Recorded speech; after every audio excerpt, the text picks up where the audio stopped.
All right, we are back with another exciting episode with the Santa Fe Gloom Podcast. We have another really exciting guest tonight, and Jake with Futsal News. Jake, so thank you so very much for coming out and chatting with us. Hey, thank you for having me, David. I'm excited to be here. So Jake, I know we're kind of switching spots. I think it was maybe a few months ago. We were on the other side, right? You were kind of picking my brain, introducing the Santa Fe Gloom. So tonight I get revenge. Yeah, I'm going to do my best not to ask you questions tonight. That's right. Yeah, we want to listen to you. You do such a good job of entertaining your audience on your channel. So before we kind of do that deep dive into your channel, tell us about Jake and just your life and how you grew up, playing soccer, futsal, and just kind of your first memories. Of course, yeah. Yeah, so my name is Jake, and I am a YouTuber by night, but during the day, I'm my real job is I'm a commercial truck salesman. I don't even think my channel knows that. I don't think that's ever really been shared in a live stream or anything. Um, Known a little more for my hobbies, futsal, of course, being the obvious one, in soccer, and then the aquarium that's always behind me in the live streams here. But that's where I really flourish during the day, is selling semi trucks and dump trucks and things like that at a commercial truck dealership. So kind of an interesting blend of things that I do. Um, but for me, it all started as a little kid and loving soccer and just instantly having a passion for it. And as much as my parents tried to get me to at least try other sports from season to season, I couldn't give up soccer. It was all I cared about. Um, Took a small break in high school from it, kind of fell out of love, burned out. Couldn't stay away for long. Went to the University of Akron, which has a super rich soccer culture. And I won't date myself, but in the time I was going to the University of Akron, their soccer team was actually outselling their football team for tickets on game day. So it was a really cool thing. And they were second highest ticket sales at a university in the country, behind UC Santa Barbara at the time. So it was kind of an exciting time. Got to see the first ever championship. Saw their playoff run at home before they traveled off for that college cup. So that reinvigorated me. I was looking for a way to get back in. And other than going to the pickup games at the indoor soccer facilities, I ran into an old mentor and friend, Otto Orff, who's kind of our local godfather of futsal around here. Yep. And he had just started a facility for futsal in Akron, just off campus. My brothers and I ran into him, and we started playing pickup games there. He opened it up to us after the kids were done practicing. And I mean, it was super laid back, cool family friend culture. We brought in pizza and drinks and hung out. And some of my best friends to this day from, geez, that was 12 years ago now, that are still some of my best friends that I stay in touch with, regardless where they are around the country or the globe. So that's really what started my interest in futsal, but I didn't really fanatically start to follow it until Otto created, with some business partners, the Akron Vulcans, who joined the NFPL for a unfortunately very short stint in 2020 before COVID shut everything down. I'm wearing the jersey now for that. In fact, it was a custom jersey he helped me with. I fell so much in love with it that me and my best friend created a supporters group, and we wanted to complement what he was doing and really spread the word. So since then, I've just been researching futsal like crazy all around the world. And over the years have stumbled into some other psychopaths like me that are way too into it. So that's kind of how I've ended up where I am today. It's amazing. It's amazing, like where soccer takes us, right? I mean, my story is very similar, right? It's just like you fall in love into the game, and then you're doing it as like an adult, right? And then sure enough, you're doing a podcast and you're just promoting that game even more. So for our listeners, tell us what exactly futsal is. Absolutely. So I also coach with Otto now in the to kind of replace the Vulcans itch. So I know the brochure answer to this that I think the Yep. futsal organizations would Yep. send out. Yep. So futsal is of the only FIFA accredited version of indoor soccer. It's played on a court instead of on turf or grass without any walls. It is 5-on-5 if you include the keeper. And one of the couple of rules, I should say, that make it interesting and unique, maybe compared to indoor soccer or outdoor, is there's stoppages of the clock with any stop and play, kind of like basketball. Yep. It's very fast paced. For me to kind of come off of that brochure, the things that I love about futsal is that it's a unique blend of team play and these beautiful passing sequences, but it also has room for that individual flair for one-on-ones that could go from one end of the court to the other for some really, sensational goals. So I love it for that. Another reason I really love it is watching the kids develop as I've been starting out in my very early coaching career here under Otto is futsal really brings out your worst habits and exposes you. And it's a great developmental tool especially for kids. I wish I would have found it sooner because there's not much I can do to fix my issues now. But for the kids, we can identify that there's an issue with stamina. We can identify that there's an issue with that a soft touch or a hard touch, vision, quick decision making, all these things that are amplified because things move so fast in futsal. And then, of course, the ball is unique, being the size of a size 4 outdoor ball, but the same density as a size 5, which is forcing foot skills and creativity as opposed to just booting it up the field. Can't really do that and be playing the long ball as much. Certainly can be done, but most players you'll find prefer to keep it on the ground. Yeah. And talk us through kick-ins, right? Kick-ins is a little bit different than the throw-in. So talk us through that as well. Yeah, so unlike outdoor, you have kick-ins from the touch lines if it goes out of bounds. So your corners, what would typically traditionally be your throw-ins or kick-ins. So again, more footwork, forcing, especially from a developmental tool, forcing more footwork from the kids, and any redistribution of the ball from a stoppage, whether it be a goalie throw out of the back instead of a goalie kick, or those kick-ins from the sides or the corners. You only have 4 seconds to make a decision. So your teammates have to have enough vision to see if they're open or not and in a dangerous position. And you have to be quick enough in your decision-making to find them in time and make something happen. So one more thing that makes it unique. Some people may be familiar with Futsal de Salon, which is considered by most the original futsal. And they actually do both throw-ins and kick-ins in some iterations of the game. They'll even throw into their goalkeeper who can pick it up. Whereas futsal, we don't like to use our goalkeeper much, and the rules keep us from doing so. Only being able to use him once per possession, and then that 4-second rule applies again. So you really just can't keep passing back and burning time. The rules of the game are designed to keep it exciting and keep people interested in the game, regardless of what the score is or what the time is on the clock. That's right. And the goalie can move up onto the court, right? And that's unusual from the outdoor game as well, correct? Absolutely. Although I guess technically possible in the outdoor game, certainly not very common. Yeah. Maybe more common in arena soccer that you see where goalkeepers will come up and play kind of a 6th attacker, as they call it there. For us, it's that 5th player. But once they get on the opposing half, they can possess the ball as much as they want. So it's a high risk reward. So if you're down by a goal or two, there's 2 minutes left, 4 minutes left. You're trying to decide how to break through that defense. Maybe your goalkeeper stepping up or an additional field player is the difference maker. So again, just something that makes the game really interesting and tactical. And another reason I love it. Now goalkeepers, and your guys' goalkeepers are this way. They got to know how to use their feet. It's not enough to be able to just catch a ball in futsal. You got to be able to dribble it as a goalkeeper. You got to be able to shoot and pass and do all those wonderful things that the field players do to make magic happen. That's right. And all of this creates a lot of excitement in terms of goals, right? Our last match was against New Mexico Flagship. We lost 9-6, right? But after the game, our fans were like, this was amazing. We saw 15 goals, right?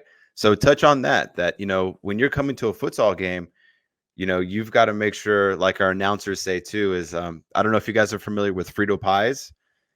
I can explain that. But now I'm going to put myself on the spot. Frito pies it's like a real native New Mexican food.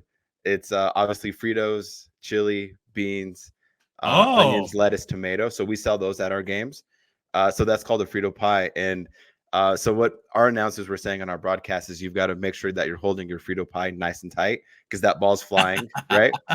So, touch on the excitement that futsal brings, right? I don't know if there's ever been like an international game where there's been 15 goals, unless you're watching like our women's soccer team play in the World Cup every once in a while. They'll score 9 goals or 10.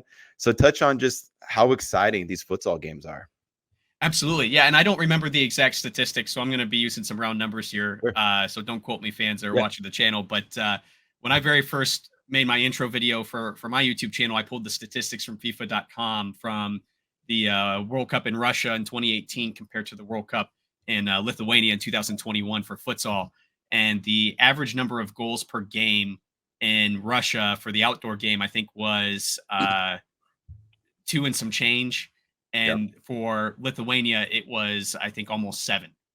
So as far as total scores, goals per game, a lot higher.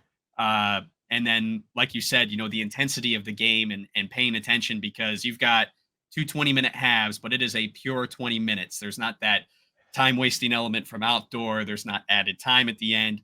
When that buzzer goes off, it's done. So you cannot afford to waste a second. And the thing that's most exciting about futsal to me is that game is never over. You could be up by 3. Yeah. That means Great point. nothing in futsal.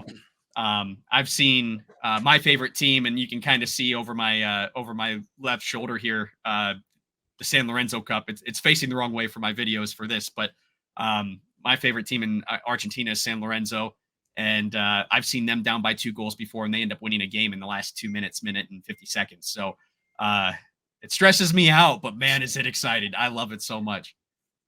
That's why all this hair is missing up top here in the front,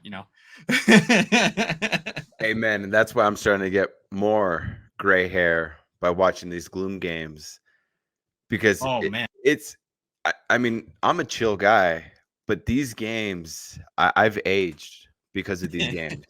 They're very, very stressful. But kind of to your point, kind of reflecting back on the Gloom season a bit, like we scored, I think, in the first 6 seconds of the game, our season opener. So that sets the tone, and that's just fun, right? So it's a lot of exciting stuff.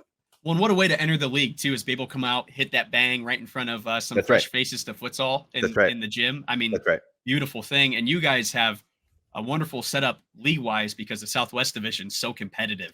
Correct. I mean, there's this season especially, there's no runaway winner to the Southwest Division yet. No. And this time last year, it was, everybody was mathematically still in it, but it was pretty well locked up by Brusa by now. Yeah. So it's been a really exciting season to watch, even from me in the Midwest out here in Ohio, because even though I don't technically have a dog in the fight, watching the games as a fan has just been super rewarding. Yeah.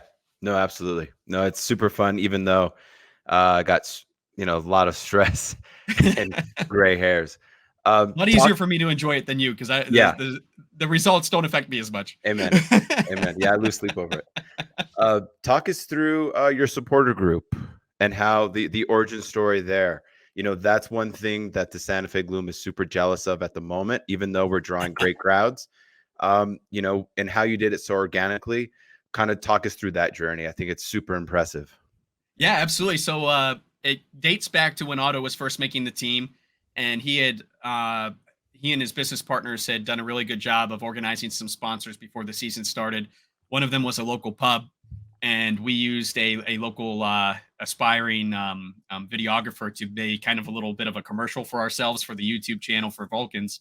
And so Otto invited us out and said, "Hey, I just needed people to be loud, chant, look like they love the Vulcans, so we can kind of formulate what this could look like and make a video." So started out there, picked up some free gear for showing up, and had a few drinks with some other aspiring fans, and really loved what Otto was doing. And I've worked with Otto on other projects throughout the years, and he's one of those guys that when he's feeling a passion about something, it's contagious. And this passion he had behind futsal and the Vulcans made me want to run through a wall for him. I was like, how do I contribute? There's got to be a way that I can complement what he's already doing without getting in the way. And so for me, we actually formed the Seven Sons Supporters Group. So to put a little bit of information behind that name, the Vulcans name, for people who aren't familiar with my neck of the woods, I live near Akron, Ohio, and Akron is famous for the rubber industry. So Charles Goodyear invented vulcanization of rubber. And so that is termed and coined off of the Greek god Vulcan, who is the god of fire and forge. So it was this really great local tie-in, but we still had this really cool logo with Vulcan with his big hammer on the anvil. And in in Greek mythology, he had 7 sons. So for us, we thought, although it wasn't super inclusive of a name, hey, okay, we're going to go with the mythology. We're going to make it tie into the team without us being a direct link.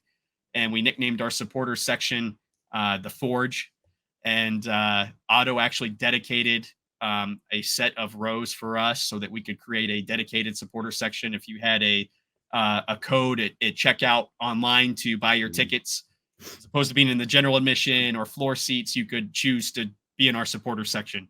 And I took it as far as to draw up a few different logos.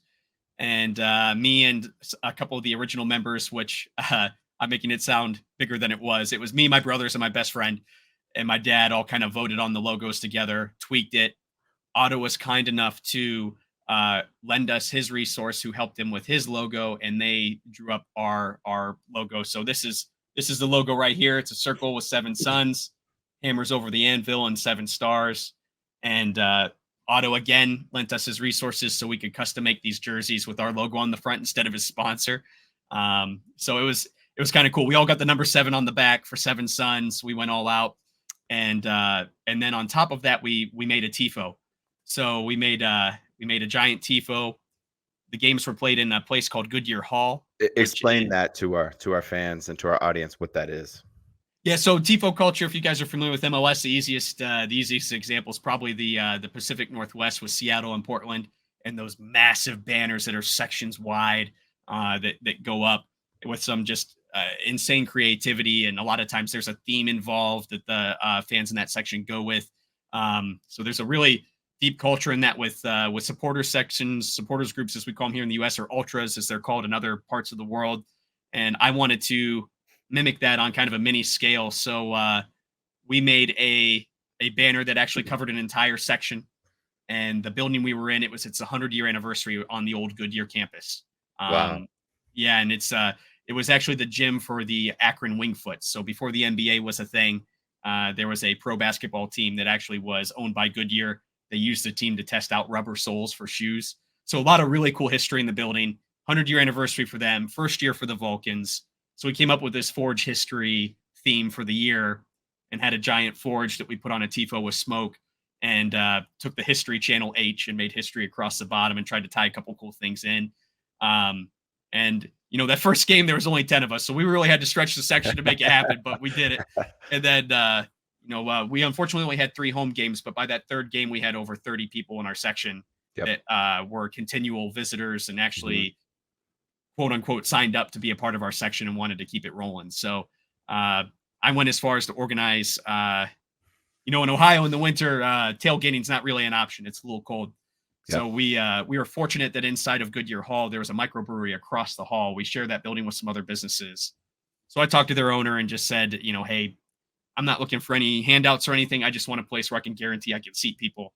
And it was his first year in business as well. So he hooked us up and was very nice and cordial to us.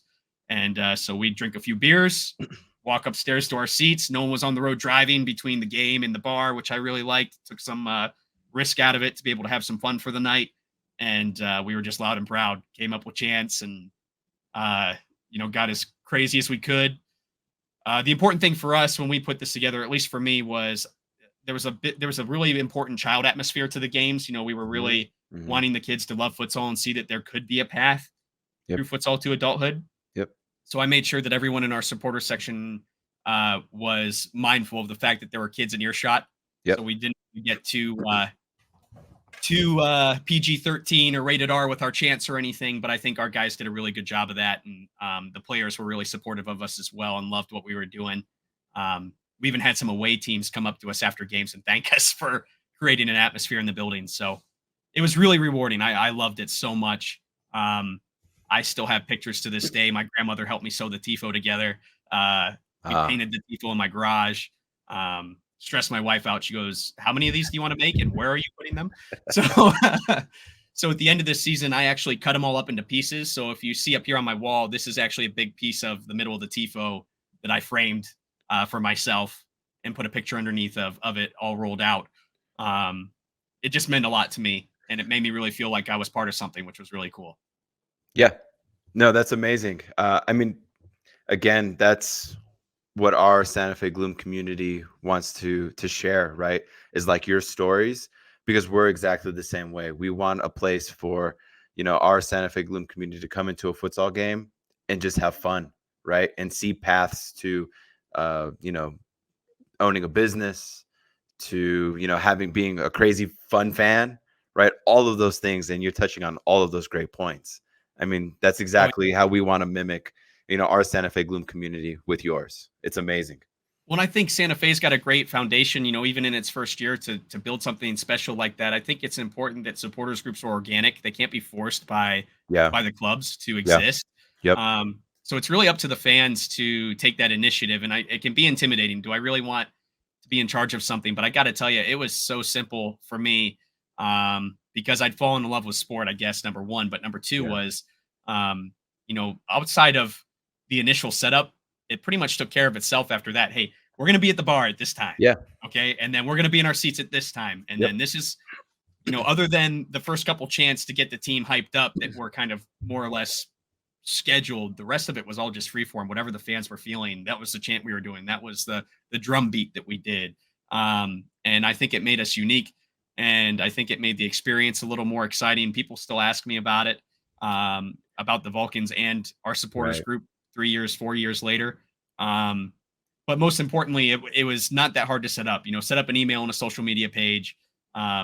David, I think if I can and speak for you a little bit here, I would say I think you're very approachable for someone to come to you and say, "Hey, I want to do this. Can you help me with some of the amenities like I heard on the podcast? Can I have a section?" Right. Yeah. That's doable. It's and we, I can't speak for you, I guess, but people in seats is always good, and that kind of atmosphere makes it a little more intoxicating, I think. So it can certainly be something in complement what the Gloom already has, and there's certainly a community aspect to a supporters group too, which also fits in really well with the culture you're building there. 100%. Were there other things going on at your arena besides the supporters group? Any type of like concession stand or business setups, tables, things like that? I'm Yeah, just so we curious. had Otto had a couple of banners made, very large banners to set up. So based on what your I think based on what your sponsorship level was of the team, you got certain perks. So everyone was in the program, which was handed out before the games. Okay. Yeah. Everyone, including us, actually, and we didn't even really. I mean, we didn't provide anything financially other than recruiting a couple people to buy a $10 ticket. But Yeah. there was big banners around up on the netting of the big sponsors. Our main sponsor was our jersey sponsor, and also was actually still is at center court inside of that building. Is a logo. We had concession stands upstairs and downstairs. We were the Vulcans were partnered with Platform Brewery, which is a Cleveland-based brewery Okay. at the time, and they provided the beer for our concession stands. Yeah. So we were able to really pull a lot of locals in and distribute their name and kind of hopefully get people thinking about them. Hopefully they thought of Universal Windows Direct when they thought of Windows because they went to a Vulcans game. Hopefully they Right. bought a 6-pack of Platform at the local grocery store, the next day to carry them through the weekend. Whatever it was. So it was really cool. Amazing. Yeah. No, it speaks community, right? 100%. Big time. So thinking from the local, right? Because that's exactly what both of our clubs are, as a local community vibe. Why aren't college soccer players saying, I want to go play futsal, right? Because I don't think typically that's the path. I think they're seeing going to play for USL, MLS, national team. I think those are kind of the paths, right? And then throw in arena soccer, right? Yeah. So we're both talking about how much we love futsal. Why don't you think it hasn't taken off the way maybe arena soccer has, or even just collegiate soccer to some degree in the USL outdoor game, obviously, right? So kind of talk us through your opinion on that. Because when I walk into our Gloom games and then I hear your story, it's like, why aren't some of these futsal teams having the best talent, right? And speak on also our famous footballers, right? Ronaldinho, all these guys are saying, hey, I played futsal. This is one of the main reasons why I'm the best player in the world. This is why the Brazil national team is racking up, world championships. And the United States, unfortunately, we're kind of like lagging behind. right? Oh So yeah. kind of speak on some of those higher up issues and how they can be resolved, because I personally think we're onto something with futsal, right? I So agree. It's cool because one of my first ever videos on the channel was about Westcliff University, which is a small university in Irvine, California, and they are the first ever college or university in the United States to form a formal futsal team. mhm, They have a men's team, and I believe they're developing their women's team as we speak. So they're the first ones to ever do it. They had support from the national team staff at the time, which was really cool. But as far as why it hasn't taken off, particularly at a collegiate level, I think is because, like we talked about when we started, we often talk about futsal as a development tool. So I think that there's an interesting dynamic in soccer. I think in our communities in soccer where there's sometimes this fear of the unknown, and also this fear of for some clubs that think that people are coming out to take their kids away and hurt their business, and they're thinking about the business instead of the development of the sport sometimes. Not sometimes, a lot of times. I'll just go ahead and say it. That'll be my yeah, spicy hot take, number one for the night. But I I think that people don't realize that futsal can be a standalone sport as well. Um, okay, it is a lot different than outdoor. It can be a standalone game, and I think that the people who are advocating for futsal in the United States are afraid to um, kind of isolate the soccer clubs and make them fearful of these guys are moving in on our turf. So we've always pitched it as this kind, friendly, oh, work with us, not work against us. And even then, it's been a tough ride. I could speak for my neck of the woods. There's a lot of people that are resistant to joining us in futsal sometimes when you talk to these club leaders and association directors. And I think a lot of it's a fear of the unknown. And futsal's still very youthful in this country right now. And I think we have decades of development before we're where these other countries are. You look at my co-host Luke on Futsal News Live. I'm going to steal one of his lines that we use frequently. Is when you go to Brazil or Argentina or places in Europe, they're not touching grass for soccer until they're 11, 12 years old. They're playing street soccer. They're playing futsal. When we speak of big names that futsal developed them, Neymar is one of my favorite stories to tell about futsal. Sao Paulo FC in Brazil did not have a futsal club before they signed Neymar. And Neymar was playing at another club, and a scout saw him playing futsal and came back to Sao Paulo and said, "Hey, guys, it's not a question. We are making a futsal team. We have to have this kid." So this 10-year-old that was making waves even then, it completely changed the dynamic of a club with futsal. And it's shaped his career. You see him utilizing those skills on the field every single time he touches the grass. So I think that in the United States, our fear of embracing it not only as a standalone sport, but as a development tool, both keeps us from developing faster.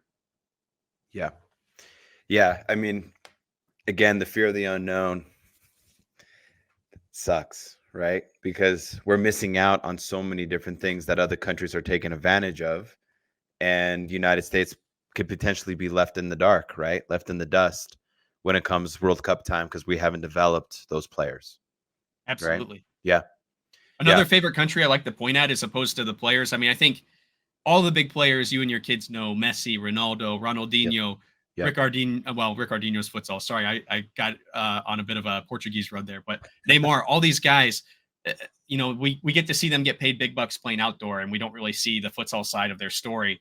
But the reality is even whole countries. You look at Morocco. You know, Hmm. who knew what Morocco was doing before this last World Cup? The answer is simple. They were playing futsal. Yeah, Morocco has been a yep. futsal powerhouse for years and years. So it was no surprise to me to see them create some upsets because they're already developing the same way these developed in long existing soccer countries have.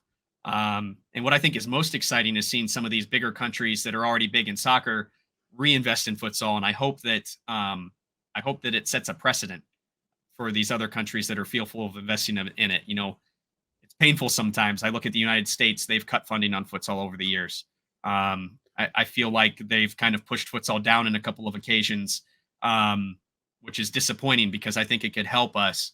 We have a very unique culture here for soccer because it's a melting pot, just like our people are in the Right. United States. and we don't take advantage of that very well. And part of it is embracing other practices like futsal. So on the other hand, I see countries like France that have a 4-year plan and are investing over $16 million into futsal. I mean, look who's where, and tell me what the better equation is. 100% agreed. No, those are great. Thank you for sharing that. Kind of switching gears a bit. You touched on it earlier, but touch on futsal news, right? And that's essentially your baby with you and with futsal news. So talk us through kind of that journey and just what the future holds for futsal news and just in general the futsal game. Yeah. So Vulcans happened. We got 3 of our 6 home games before COVID shut everything down. Someone unscrewed the cap on our lightning in a bottle, and I had this void of this love for futsal, and I didn't know what to do with it. So I think the NFPL took a year off. They did a summer tournament once things loosened up a little bit, but didn't have a real season in 21. And then in 22, they came back, and I was watching their streams and was in a chat with watching Grand Rapids Olay play, I think, Joy Athletic Club at the time out of Minnesota, and started chatting up a couple people, me and 3 other people that were talking to the chat at the time. And it turned out to be Juan Galindo, who is the GM of Grand Rapids, and then Luke, who's my co-host for the live interviews on Futsal News Live. And we really hit it off right off the bat. Luke and I were both in a situation where we were looking for ways to implement our passion in a positive way to grow futsal in the US and didn't know how to do it. One was looking for help. So he kind of tested us out a little bit and took a risk on these 2 random people in an online chat, which goes against everything we've ever seen on any news story ever. That's how the best stories start. Yeah. So the internet's a wonderful place and a horrible place both at the same time. This time it was wonderful. And we really hit it off. And during that off season, well, I should back up. I did some really cool things with Grand Rapids that year. I even went up to Grand Rapids, which is about 4.5 hour drive for me, for their final against Joy, rematch against Joy, and did some live commentary with Rudy, their commentator. And they really made me feel like part of the family. So one aspect of my channel is I do pregame shows for Grand Rapids Olay. And a lot of that is because I get to see those guys a couple of times a year based on our geography with the academies, the kids' academies that play. But also just my relationship with Juan and the guys from trying to help support them in unique ways with their club. And talking to them over the summer, I said, guys, I kind of have this idea, but I don't know if I haven't done enough research on it or if I'm missing something. Why doesn't it exist already? And that was Futsal News. And there was really no place where people were actually just talking about futsal and being at least semi-educational about it. So I asked and I said, what do you guys think about this? And everybody was really on board. Luke, of course, jumped right on. He helps me with my live streams and is my co-host. And that's how we got to spend a lot of time with you, of course, David, is through that path. And so my goal for the channel is really simple. I'm not trying to get rich on there. I know that futsal is a niche, and I know YouTube is a tough place with a large audience, but I don't think that there is enough futsal content on YouTube. And so I wanted to create a place to kind of centralize it and create an opportunity to network, as well as an opportunity to learn the sport for people who maybe haven't seen it yet and kind of see an outside view. There was a channel called Esports Talk that I used to watch for video game news and Gamer. I think they're called Gamer Update now. And I kind of took their roadmap and used it as inspiration for how I wanted my channel to go and really just be semi-serious but educational.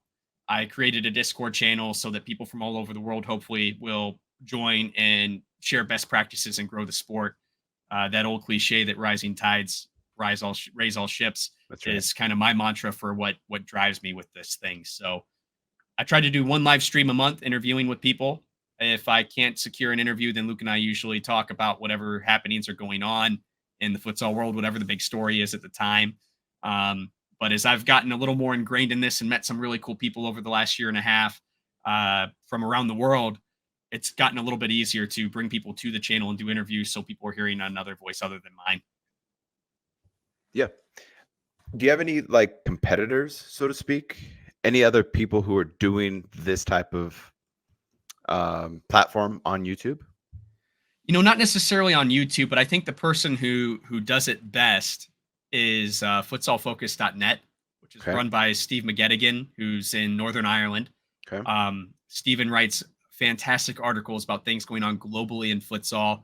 I've been blessed to speak with him on a couple of occasions and get his input and advice. And I've used his website as a major resource for me to kind of create a video version of what he does, albeit not nearly as extensive as what Mhm. he has. He's been doing that for about 10 years.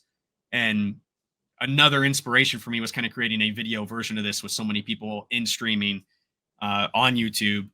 Especially with YouTube being linked to Google, it's one of the strongest search engines in the world, and I just felt it was being underutilized. Um, they've done some stuff off and on with it, but I've yet to find anybody that's doing exactly what I'm doing. I've seen the highlight channels. I've seen what Futsal Focus does as far as news articles and sharing clips and things.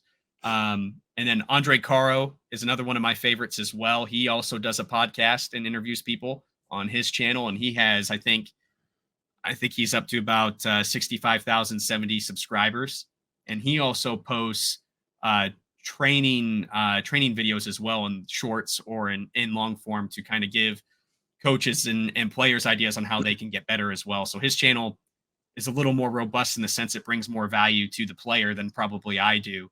But he also brings that interview element too, which I really like. Where is he located? He lives in Australia. He's Brazilian, Okay. but he lives in Australia. He plays for Moreland FC. He's still an active player. And he's a great resource. If you guys are looking for futsal resources, Andre Caro is a great one. Find him on Twitter or on YouTube, and he's constantly posting stuff. He's very consistent. Great. So basically what I'm hearing, because I feel the same way what you just mentioned, I feel like Futsal News is essentially the authority of futsal news in the United States, right? Because you mentioned Ireland, right? So, or at least definitely Ohio. Let's go with that at least. Definitely Ohio. Yeah, no one's stopping me in Ohio. This is my turf. Yeah, we'll go with that. No, that's great. Last couple questions in terms of pro futsal, right? Leagues like Santa Fe Gloom. What's your opinion? What do you see for the future? How can more clubs come about, right? I know last year the Futsal Premier League had, I think, 12 to 15 teams, and then there was a smaller drop off this year, right? There's obviously pros and cons to that, but kind of talk us through kind of your opinion on the local pro level here in the United States. Yeah, so I think people who may be new to futsal might not know, but in 2019 there was an attempt to create a truly professional league. We had investors, names like Mark Cuban involved, and some others. Some of our biggest brains in futsal got together. There was even a showcase down in Orlando that featured Falcao and Ricardinho, who were the two best players in the world at the time and considered two of the best players ever in futsal. And they kind of did like a all-star showcase where they picked teams and played in front of fans. And then after that, it kind of fizzled out, and the investors for that program had backed out. I have heard since then that PFL sold the rights to that acronym to the Professional Fight League, and that's why that acronym exists for that smaller MMA organization. And I think it took the wind out of the sails for a lot of people on futsal, and I think that's why we've seen a little bit of an overall regression over the last 4 or 5 years at the adult level, competitive adult level. But for me, I think that it's the same struggles that any new business owner would have are currently plaguing futsal from growing, and that's money and time, because the NFPL. And let me just start by saying this so that it's not misconstrued. For me, the NFPL is the best league in the country right now. No one does what they do with the attempt to stream, albeit we've had some hits and misses on that. No one is as robust with that as the NFPL is. No one does what Matt Aldrich does with the social media page for the NFPL and any of these other leagues. And I think a lot of people think it's going to be easy to put a league together and make it successful, and then we see leagues that aren't up to the same standard and bar. I think of all the leagues that are out there right now, the NFPL is the oldest, besides maybe the AMF league. But as Where's far as that true, located, Jake, for our I viewers? believe that's out west, because the interesting thing is the Southwest Division was formed by 4 former AMF clubs. So your Brusa, Flagship, and Colorado Futsal Academy all came over from the AMF league. With at Okay. the time, I think San Diego Voyagers, I believe, was also AMF, and they were the original Southwest Division. So, and I've spoke to some of the guys in the Southwest Division and that said, we just needed something that was a little more fast paced and felt like it had a little more structure. Yeah. And I think until it's a classic chicken before the egg, like you can't ask somebody to donate all their time to work full time on something and not get paid.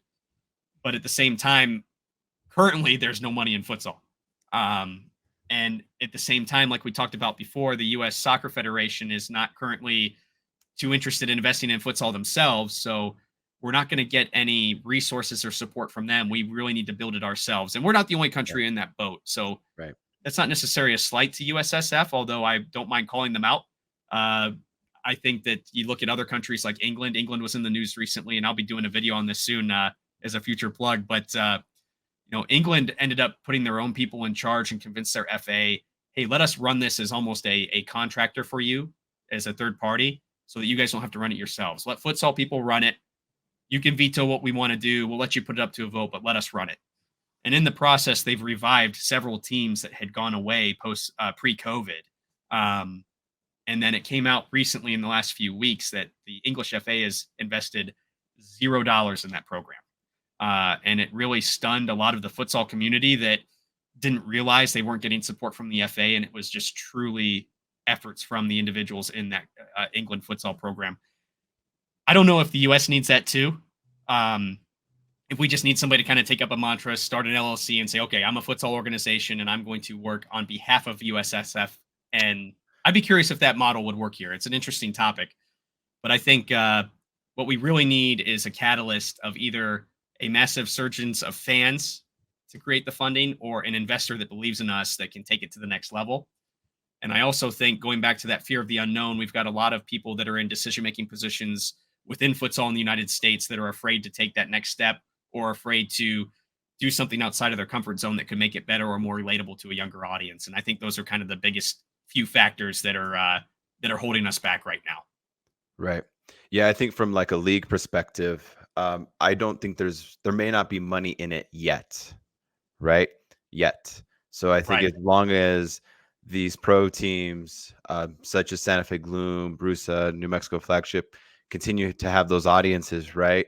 And you guys in the Midwest, I think it makes the league happy, saying, okay, this is viable, because to your point, it is like a business. It's obviously a business, and it's a startup business, and it takes a while for a business to get traction, right? Especially to all those points that you're touching on, that futsal, is kind of intimidating to a bigger club because they don't want to lose out to futsal teams, right? Even though you've touched on great points in terms of development, etc., that, hey, this could actually help the kiddos get to that national team, right? So Absolutely. I think the moral of the story is just to continue these types of relationships, keep that community building, keep those supporter groups, because then we've got more teams, we've got more fans, and then the national level, kind of to your point again, they're saying, oh, okay, they're paying attention a little bit more, right? And because Absolutely. that's got to be the path.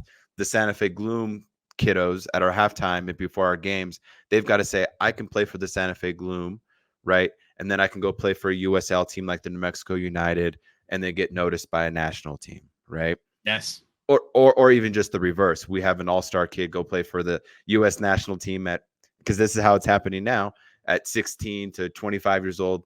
They're going straight to the pros, right? But then now they can rejoin their community as a player, right, in a futsal community. And then as they age out, they'll be working for you, Jake, at your supporter group, right? So Yeah. those are all the ways that we build up that community. And I certainly believe in it. So I think it's a viable model. It's just a long path, right? It is. I think people think they're going to get into this and they'll be first to market and get rich quick. And the thing about being first to market is you're building that foundation. And so tying all this together, Yeah. Andre Caro did an interview with the head coach at Westcliff, and he quoted Duchan, who was the head coach of the national team at the time, as saying, you cannot build a house starting from the roof. And a lot of people were thinking about the roof before they've even built the basement. So I think that that's a big part of this. Is it's got to be a passion project right now for futsal people.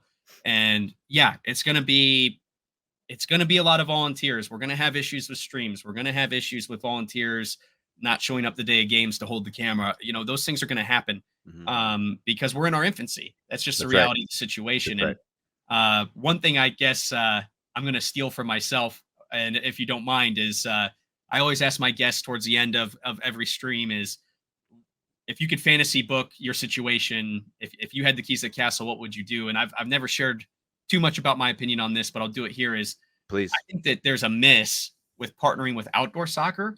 I look at the NFPL and I think about the NPSL and these semi-pro teams and the way that they're structured. And they have these regions across the country that limit cost of travel until we get to tournament time, playoff time. So you got to play. It's almost like being in the FA Cup in England and having to work your way out of a region to get up to that next level. And then you start spending some money, but there's more money to be had or made by making it through different scenarios. Why not partner with someone like that or with some of these regional semi-pro clubs and leagues and say, hey, do you guys need help retaining players during the winter? Because we can keep them busy. Why don't you form a futsal team, join our league, or let's merge? And why doesn't the NPSL have an indoor version of it to keep their players and continue to develop them and continue to give those touches? Because those are the players that need those additional touches to be seen by the USL guys, to be seen by the MLS Next guys, all of that stuff that are next steps to a professional career. And I think that it's a potential miss that we're afraid to talk to those guys and find a way to make it work. Someone somewhere needs to sign an NDA and just hash it out in a war room and, see if it can be made and be done. And I think that that'd be a unique way to bring more people to futsal, because there's already an existing audience for NPSL that would help expose you to them. But then too, that retention of players isn't in question. Your guys that are playing outdoor, just teach them how to play futsal. Easier said than done, I know, but teach them how to play futsal, and we retain your best players over the winter time and continue to develop them. I think that could be a unique way to come up with a resolution. Other than that, we have to pander to somebody who has a ton of money that we haven't met yet that can invest in this thing. Right. Yeah. A combination of both, perhaps. Right. Yeah. I don't be opposed to that. I like the community building first. Right. For sure. Oh, yeah. Well, and being able to point to something like what happened in Akron, what happened with you guys, and say, hey, look at this community that we've built. And it's a positive experience. You've got players on the court, in our case, not the field, the court, that's represent the league well, represent the club well. Over the years of the NFPL, we've seen some of those growing pains. We've seen players have to be kicked out of a league for the way that they act on the court. We've seen teams come and go that weren't financially sustainable, or maybe weren't great operators of their club. And I certainly don't know the first thing about doing it, so it's easy for me to say from my armchair here. But those growing pains are going to happen, and we're still very much in that stage. So I guess my message is if you're a futsal fan in the US and you think, oh man, this isn't very polished, stick with us. You're seeing we're digging the foundation right now. We haven't even started building the house, but this thing's going to be really, really special one day, hopefully in my lifetime. Yeah. We're going to beat you to that. Yeah. I think it's going to be within the next 5 years that I think we're going to see a breakthrough for sure. Yeah.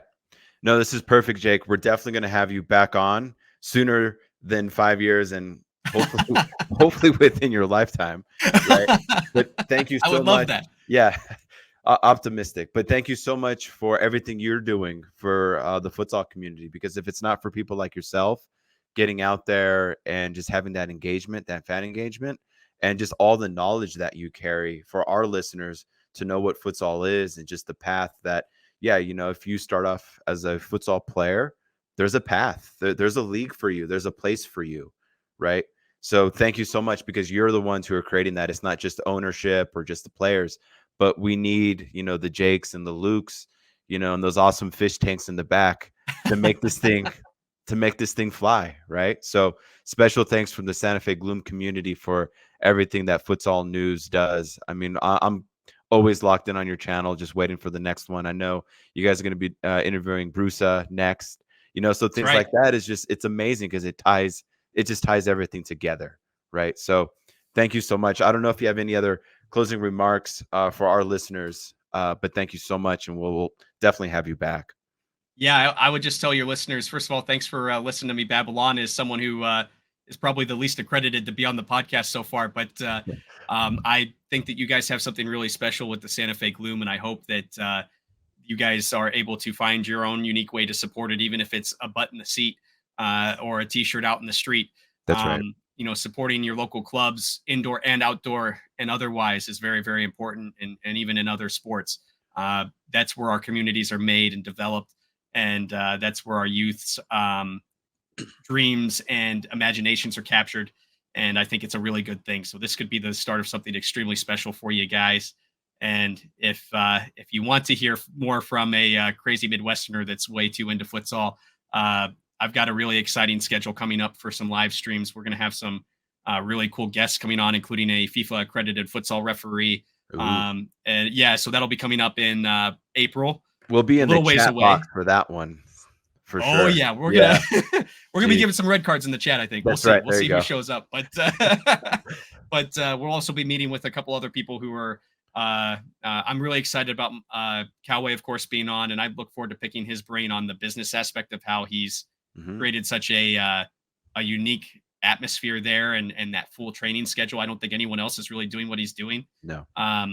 We're also working on securing a gentleman by the name of Chris Fernandez, who does Inside Futsal. He's another great source for futsal information, particularly on Twitter and Instagram, where he tweets some cool happenings around the world. So we'll try and get him on as well, and hope to do that in March. And then the CONCACAF Futsal Championship is coming up at the beginning of April, and that's something we're all really excited about. So ironing out the details, because that schedule's gonna be a little rough with my real life job, but we'd like to do some watch alongs. So if you guys are interested in some exposure and talking to somebody that knows a little bit about futsal while those games are going on, we'd like to create a watch along party so you can watch the games and have us off to the side and kind of chat with us in a live stream chat as the games are going on. So we're working on that now too, and working out those details, Luke and I. So stick around, check out Futsal News, and we'll try and find ways to keep entertaining you. It's amazing. It's such a bright future. There's no question with everything you just mentioned. So, Jake, thank you so much. Thank you to Mercedes-Benz of Santa Fe. Thank you guys for always supporting our Gloom community, the economic development of City of Santa Fe. Thank you guys. Pantry Dose. Keep filling my tummy, at least, and everyone else in Santa Fe. And Jake, when you come to Santa Fe, which you will for a Santa Fe Gloom game, we'll take you out to Pantry Dose. And I'm almost positive they have a Frito pie there. Yes. If not, we'll make you one, right? And we'll game day. Order it. You can have it game day at the concession stand. You'll fall in love with it. So the Santa Fe, New Mexico food culture is the best. So I love that. Maybe we need to bring a couple cameras and do a cool cross channel collaboration or something while we're doing that. I think that could be fun. Let's do it. So Jake, thank you so much. Catch Jake at Futsal News on YouTube. Jake, we'll have you on again. Thank you so much. Thank you. I really appreciate being here. Thanks.